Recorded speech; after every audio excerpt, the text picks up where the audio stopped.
Bonjour à tous et bienvenue, vous regardez l'autre direct.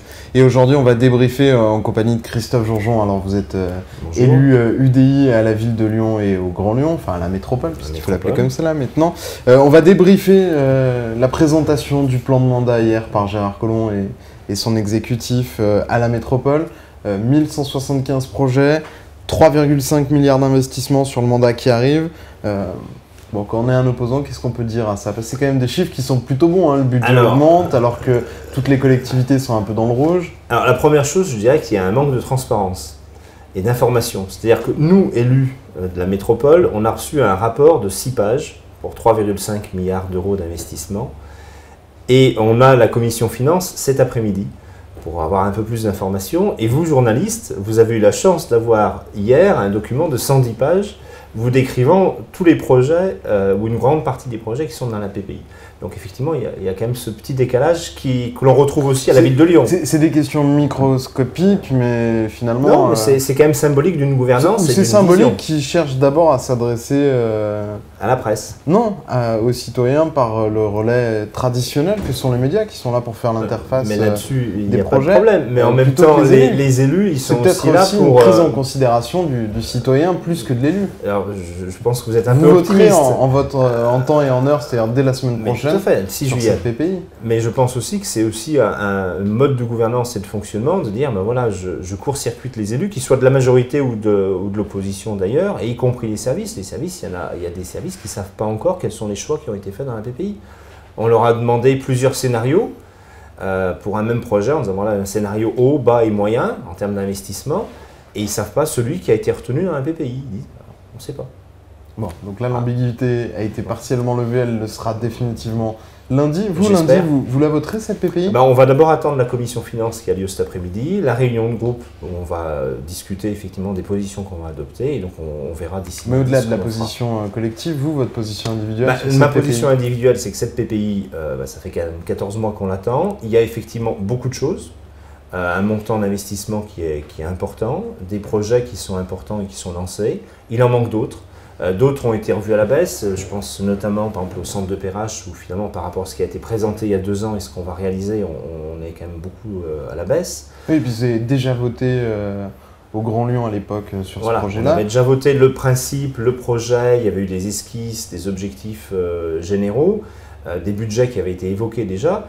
Et finalement, on voit que dans la PPI, on va avoir un projet beaucoup plus faible, avec pas du tout la même ambition et qui aura pas qui va pas permettre la même respiration, si j'ose dire, entre le nord et le sud du quartier de Perrache. Donc ça, c'est un Alors on le rappelle, il y a une trémie qui va être la trémie actuelle qui permet de passer du nord au sud, à l'ouest de la gare sous les voûtes, va être transformée en passage pour piétons. Exactement. Un peu moins glauque. Pour fluidifier le passage, notamment avec l'arrivée de l'université sur Perrache, etc. Donc, et puis bon, ça correspond aussi à un besoin des habitants, parce qu'effectivement, traverser de Confluence, si je veux dire, pour remonter sur le haut de la presqu'île, c'est pour le moment pas sympa du tout. Sur quel autre projet autre projet aussi structurant, c'est l'Anneau des Sciences, où en 2008, Gérard Collomb nous disait « je vais le faire dans ce mandat ou dans le début du suivant ». Et aujourd'hui, début du 3e mandat de Gérard Collomb, il nous dit à la fin du mandat, j'aurai fait les études et peut-être qu'il sera lancé par mon successeur en 2020. Donc ça, il n'a pas dit que c'était son successeur, hein, qui sera lancé en 2020. Par son successeur, après on verra qui sera le successeur de Gérard Collomb. L'Anneau des Sciences, hein, on va rappeler, faire un peu de pédagogie, c'est le top, ça c'est le nom marketing du top, chiffré à 3 milliards d'euros. Oui. Est-ce qu'aujourd'hui, dans le contexte des finances publiques, qu'elles soient nationales ou locales, on peut encore se permettre de faire un projet à 3 milliards d'euros? On ne peut pas se permettre de faire un projet à 3 milliards d'euros. Mais Théo, aujourd'hui, c'est quelque chose qui est rentable pour le Grand Lyon. Alors, il y a eu beaucoup d'investissements qui ont été décidés dans l'urgence, vu le contexte à l'époque, mais aujourd'hui, c'est quelque chose qui est rentable pour le Grand Lyon. On peut imaginer sur l'Anneau des Sciences et le top un partenariat avec des investisseurs privés aussi. Donc, je veux dire, le coût pour la collectivité, il n'est pas de 3 milliards d'euros. Le problème, c'est qu'aujourd'hui, Gérard Collomb, il est bloqué par sa majorité, entre une partie de sa majorité qui est farouchement opposée à l'Anneau des Sciences, une autre partie qui est favorable, et du coup, il reste dans un no man's land en disant j'avance, mais tout doucement, pour fâcher personne. Et là-dessus, ça a un impact sur les communes de l'Ouest, ça a un impact sur les arrondissements du 7e, du 2e ou du 5e arrondissement, qui continuent à être un lieu de transit pour des véhicules qui n'ont pas de desserte locale. Donc ça, c'est un vrai problème. Si le top avait été lancé sur ce mandat, il aurait fallu faire des choix. Vous auriez coupé quoi dans la PPI? Qu'est-ce que vous auriez sacrifié pour faire le top? Qu'on comprenne un peu aussi l'importance, vous êtes un opposant qui se veut constructif, donc merci de le rappeler. Je pense qui se veut, mais non, qui est constructif. Avant de parler de ça, je pense qu'il faut redire aussi que depuis 6 ans, moi je demande systématiquement à ce qu'on ait un vrai projet d'économie, de coûts de fonctionnement, et y compris en investissement. Et depuis 6 ans, on n'a pas ça. Je veux dire, dans le mandat précédent, on nous a annoncé un plan de mutualisation Ville de Lyon, Grand Lyon, pour faire des économies. Finalement, il a abouti à rien. On nous a expliqué, maintenant le Grand Lyon devient métropole, donc on ne peut plus faire de la mutualisation avec la Ville de Lyon, on ne peut pas tout faire en même temps. Ok. Dans ce mandat, on nous dit qu'il va y avoir un plan marge de manœuvre. Ok, mais à un moment ou à un autre, il faut passer de la parole aux actes. C'est-à-dire qu'il y a des moyens d'économiser, il y a des moyens de redéfinir les actions des collectivités. Mais effectivement, c'est un vrai débat politique, c'est un vrai débat sur ça, je ne fais plus. Et ça, c'est une autre collectivité qui fait. Donc, c'est des choix politiques qui sont délicats à gérer, qu'il faut débattre publiquement. Et pour le moment, Gérard Collomb, il recule là-dessus. Alors, ces économies, ça financerait pas le top. Hein. Donc, pas dit que on voit bien, par exemple, à la Ville de Lyon, où il y a eu un plan marge de manœuvre annoncé, qui compte aller, on va dire, qui aura permis de réaliser 150 millions d'économies projetées sur l'ensemble du mandat. L'investissement, c'est 600 millions d'euros. Là, on a un investissement à 3 milliards. Si, dans les mêmes proportions, finalement, Gérard Collomb garde ce même montant, il aurait économisé 600 millions sur le mandat à la métropole. On ne peut pas comparer Ville de Lyon et métropole. C'est 3 milliards et demi. Non, on ne peut pas comparer. Donné, ça rentre pas. Il faut sacrifier. Vous sacrifiez quoi pour faire le top? Non, attendez. On ne peut pas comparer Ville de Lyon et métropole. La Ville de Lyon, c'est un budget de fonctionnement qui est important. C'est 60% du budget qui passe dans la masse salariale. La métropole, tout au moins dans sa configuration Grand Lyon, c'était seulement 20 à 23% du budget qui passait dans la masse salariale et un coût de fonctionnement. Un budget de fonctionnement qui est faible par rapport au budget d'investissement. Donc c'est deux collectivités qui ont des fonctionnements et des finances qui sont totalement différents. Donc on ne peut pas comparer les deux. Et encore une fois, sur le top, moi je le dis et je le redis, l'objectif c'est pas que la collectivité finance les 3 milliards d'euros. Ça n'a jamais été évoqué comme ça. Dans les projets sur lesquels il y a eu du travail, c'est un investissement privé accompagné par la collectivité, parce que la collectivité a certaines exigences qui peuvent faire augmenter le budget ou qui pénalisent le projet. Donc la collectivité accompagne, mais elle accompagne de manière relativement faible par rapport au montant global de l'investissement. Donc il ne faut pas dire que pour faire l'investissement, on a besoin de 3 milliards d'euros. L'outil que vous proposez, au final, c'est quand même le public qui paye et ces partenariats publics-privés sur lesquels on commence à avoir du recul, beaucoup de recul. Font apparaître que globalement, au final, la collectivité paye 3 fois le prix de l'investissement. J'ai pas évoqué le partenariat public-privé. D'abord, il y a des exemples où ça fonctionne. Après, ça dépend du montage que l'on fait, premièrement. Deuxièmement, sur un équipement qui est un équipement autoroutier, malgré tout, il y a des fonctionnements avec des délégations, la mise en place d'un péage. Je veux dire, Théo, c'est quelque chose qui fonctionne sans passer par un partenariat public-privé. Donc, je veux dire, il y a des montages et des moyens de le faire. Il faut juste avoir la volonté politique de le faire. Or, aujourd'hui, Gérard Collomb n'a pas la volonté politique de le faire. C'est tout. Pour revenir à cette PPI, qu'est-ce qui vous paraît pas indispensable? Comme ça, j'aurai peut-être votre réponse. Ce qui ne me paraît pas indispensable, je pense que ce qu'il y a dans la PPI est intéressant, il faut le faire. Je vous répondrai différemment. Encore une fois, mais je pense que là-dessus, on voit bien qu'on a, pour le coup, sur cette PPI, des marges de manœuvre. C'est-à-dire qu'on nous annonce des grandes masses financières sans avoir la ventilation par projet, typiquement. On nous annonce 270 millions pour l'éducation, en nous disant on va construire 2 collèges et en rénover un. Pas un, une dizaine. Oui, 2 collèges nouveaux, pardon, 9 et une dizaine de collèges rénovés. Excusez-moi. Bon, ok, mais derrière, on voit bien que finalement, alors que ça fait 14 mois qu'on attend cette PPI, on a des chiffres qui sont lancés, qui sont des histoires.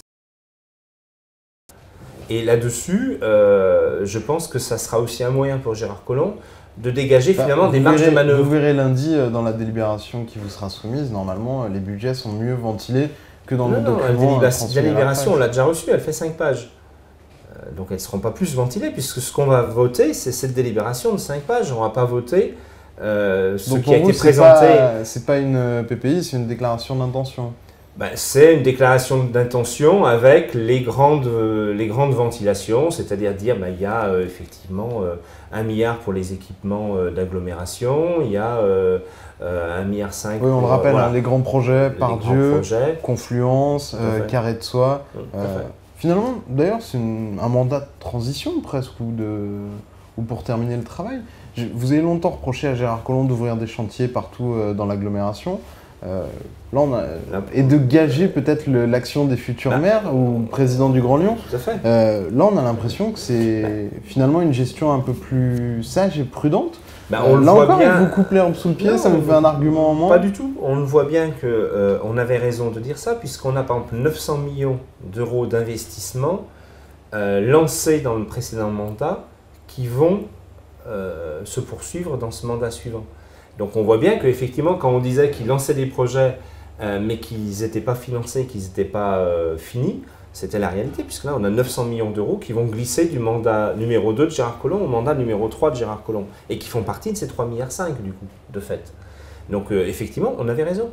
Là, il ne lance effectivement pas de grands projets d'envergure, mais parce que aussi, je pense qu'il se rend compte que tant qu'il n'aura pas mis en place un vrai plan d'économie, un vrai plan de marge de manœuvre, il n'a pas la possibilité de lancer des grands projets d'envergure.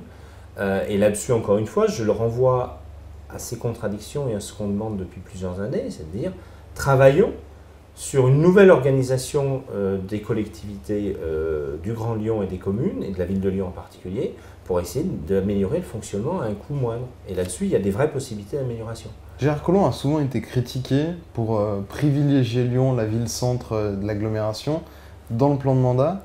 Est-ce que c'est encore quelque chose que vous voyez, ou vous voyez un rééquilibrage sur cette PPI ? C'est encore une réalité. Tout à l'heure, vous parliez de Pardieu, vous parliez de Perrache, il y a le Centre international de recherche sur le cancer, il y a le lieu d'accueil de la French Tech informatique, numérique, qui sera à la Confluence. Donc effectivement, le plus gros des investissements et les investissements les plus rentables, si j'ose dire, entre guillemets, ils sont concentrés sur Lyon. Alors en même temps, c'est assez logique que la ville-centre soit un lieu où se concentrent les investissements. Mais là, je pense qu'on voit bien aussi toute la difficulté. Nous, à l'UDI, on défend une métropole équilibrée, une métropole multipolaire. Et on voit bien dans cette PPI que finalement, les investissements, ils sont concentrés sur la ville-centre. Alors, nouveauté depuis ce mandat, dans la ville-centre, on intègre Villeurbanne, parce que Jean-Paul Brett a tapé du poing sur la table et voilà, il a surtout que le rapport de force a changé. Un rapport de force qui a évolué et donc du coup aujourd'hui il peut se faire respecter par Gérard Collomb. Mais voilà, l'investissement il est concentré sur ce territoire-là. Et d'ailleurs dans les 3,5 milliards, on a 1 milliard qui sont sur de l'investissement d'agglomération. Donc ça va être les grands projets d'agglo, Pardieu, Perrache, etc. Donc c'est Lyon et Villeurbanne pour le quartier gratte-ciel. Et on a 7 à 800 millions qui seront sur des projets territoriaux, Lyon et Villeurbanne. Donc on voit bien qu'on a la moitié de l'investissement, un peu plus même, qui se fait sur Lyon-Villeurbanne. C'est la moitié de la population de l'agglomération. C'est la moitié de la population, effectivement. Mais je pense que, encore une fois, nous à l'UDI, on est partisans de la décentralisation et de la subsidiarité. Et je pense que ce qu'on reproche à Paris, qui concentre toute l'énergie nationale dans la capitale, on ne doit pas, au niveau territorial, dire on concentre tous les investissements et toutes les créations d'emplois dans la ville-centre. Or aujourd'hui, si vous regardez par exemple les études INSEE, vous voyez qu'il y a un vrai décrochage qui s'amplifie entre la ville-centre, y compris Villeurbanne, qui est créatrice d'emplois, des emplois à haute valeur ajoutée, et l'extérieur de la métropole, où effectivement il y a moins de création d'emplois, voire des pertes d'emplois.